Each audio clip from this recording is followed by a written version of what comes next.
யோபுடைய சரித்திரம் 29ஆம் அதிகாரம். பின்னும் யோபு தன் பிரசங்க வாக்கியத்தை தொடர்ந்து சொன்னது, சென்று போன மாதங்களிலும் தேவன் என்னை காப்பாற்றி வந்த நாட்களிலும் எனக்கு உண்டாயிருந்த சீர் இப்பொழுது இருந்தால் நலமாயிருக்கும். அப்பொழுது அவர் தீபம் என் தலையின் மேல் பிரகாசித்தது. அவர் அருளின வெளிச்சத்தினால் இருளை கடந்து போனேன். தேவனுடைய ரகசிய செயல் என் கூடாரத்தின் மேல் இருந்தது. அப்பொழுது சர்வ வல்லவர் என்னோடு இருந்தார். என் பிள்ளைகள் என்னை சூழ்ந்திருந்தார்கள். என் பாதங்களை நான் நெய்யினால் கழுவினேன். கண்மலைகளிலிருந்து எனக்காக எண்ணெய் நதி போல ஓடி வந்தது. அந்த செல்வ நாட்களின் சீர் இப்போதிருந்தால் நலமாயிருக்கும். நான் பட்டண வீதியால் வாசலுக்குள் புறப்பட்டு போய் வீதியில் என் ஆசனத்தை போடும் போது வாலிபர் என்னை கண்டு ஒளித்துக் கொள்வார்கள். முதியோர் எழுந்திருந்து நிற்பார்கள். பிரபுக்கள் பேசுகிறதை நிறுத்தி கையினால் தங்கள் வாயை பொத்திக் கொள்வார்கள். பெரியோரின் சத்தம் அடங்கி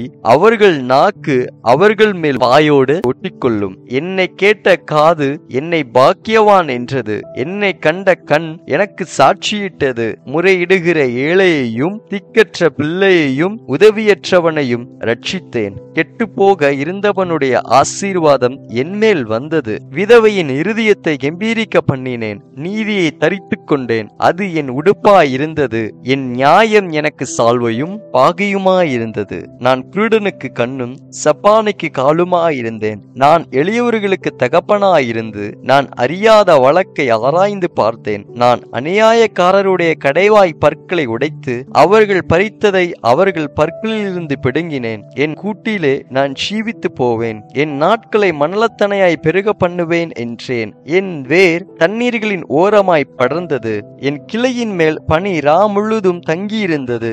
என் மகிமை என்னில் செழித்தோங்கி என் கையில் உள்ள என் வில் புதுபலன் கொண்டது. எனக்கு செவி கொடுத்து காத்திருந்தார்கள். என் ஆலோசனையை கேட்டு மௌனமாயிருந்தார்கள். என் பேச்சுக்கு பேசாமல் இருந்தார்கள். என் வசனம் அவர்கள் மேல் துளி துளியாய் விழுந்தது. மழைக்கு காத்திருக்கிறது போல் எனக்கு காத்திருந்து பின்மாரிக்கு ஆசை உள்ளவர்கள் போல் தங்கள் வாயை ஆவென்று திறந்திருந்தார்கள். நான் அவர்களை பார்த்து நகைக்கும் போது அவர்கள் துணிகரம் கொள்ளவில்லை. என் முகக்கலையை மாற செய்யவும் இல்லை. அவர்கள் வழியே போக எனக்கு சித்தமாகும் போது நான் தலைவனாய் உட்கார்ந்து இராணுவத்துக்குள் ராஜாவை போலும் துக்கித்தவர்களை தேற்றரவு பண்ணுகிறவனை போலும் இருந்தேன் என்பதே. ஆமேன்.